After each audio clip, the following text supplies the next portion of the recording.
Huzaimi, tangan! Atas sikit. Slow je gue. Ya. Dah kena Huzaimi. Aduh, sakitnya. Ingat ini amaran terakhir. Kalau cikgu tengok lagi besok pakai seluar bokat dengan kasut penguin, besok cikgu rampas. Baik, Guru. Cikgu. Korang ni apa nak jadilah? Susah sangat ke nak ikut peraturan sekolah? Ha? Mak bapak korang tu orang kaya. Suruhlah dia orang beli kasut yang betul. Sekolah kita ni ada peraturan, Huzaimi, Kamarul. Baik, Guru. Cikgu. Dah, sekarang masuk kelas. Terima kasih, Guru. Cikgu.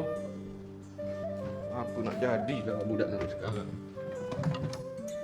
Cikgu buat apa dalam amari tu? Pergi masuk kelas. Aduh, merah tangan aku. Macam mana ni Huzaimi? Cikgu dah marah. Esok tak bolehlah kita pakai kasut penguin ni lagi. Itulah. Nak beli baru tu bersalah. Sekolah dah nak habis. Tapi, nak tak nak, kita kena beli juga. Macam mana, Mah? Ha, kita pergi cari kasut dekat KL nak tak? KL? Jauh. Kita kat Kelantan. Di sana pun 7-8 jam tau. Hey, come on lah. Kita kan anak kepada orang kaya. Kita pergi naik flight lah. Pergi pagi, balik malam. Macam mana? Itu aku setuju.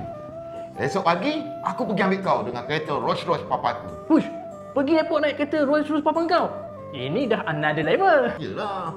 Okey. Cikgu. Semua bangun. Alibaba. Duduk. Terima kasih, Cikgu. Saya. Cikgu, esok kita nak pergi KL. Tak kisah. Cikgu tak kisah. Sejuknya dalam ni. Dah macam masuk dalam butik. Kamaru. Ni kasut baru ke? Taklah. Dalam kedai Kukso ni, semua kasut bandar. Tapi dia punya kualiti high class. Sama macam kasut baru. Apa? Apa kau cakap tadi? Kukso? Ya, Kukso. Kedai dia nama Kukso dekat KLTS. Kau pilihlah kasut mana yang kau berkenan. Tapi kena pastikan kasut tu warna hitam. Untuk sekolah lah. Kalau kau pakai selain daripada warna hitam, kena rampas dengan cikgu disiplin pula lah. Kita pilih hari dulu. Sekarang ni kita berpecah. Kau sana, aku sini ya. Amboi, berpecah.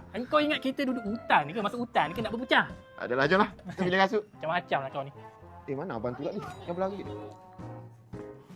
Hai Dek, selamat datang ke Kukso. Abang. Adik nak cari kasut? Saya nak cari kasut sekolah, Bang. Kasut sekolah. Adik nak warna apa? Putih ke hitam? Warna hitam, Bang. Warna hitam. Okey, kat sini kita ada macam-macam jenis kasut tau. Salah satu warna hitam yang kita ada kat sini. Bang, saya nak cari kasut, Bang. Bukan nak cari gaduh. Gurau je, Dek. Okey. Kalau adik nak kasut warna hitam, kita ada kat sini.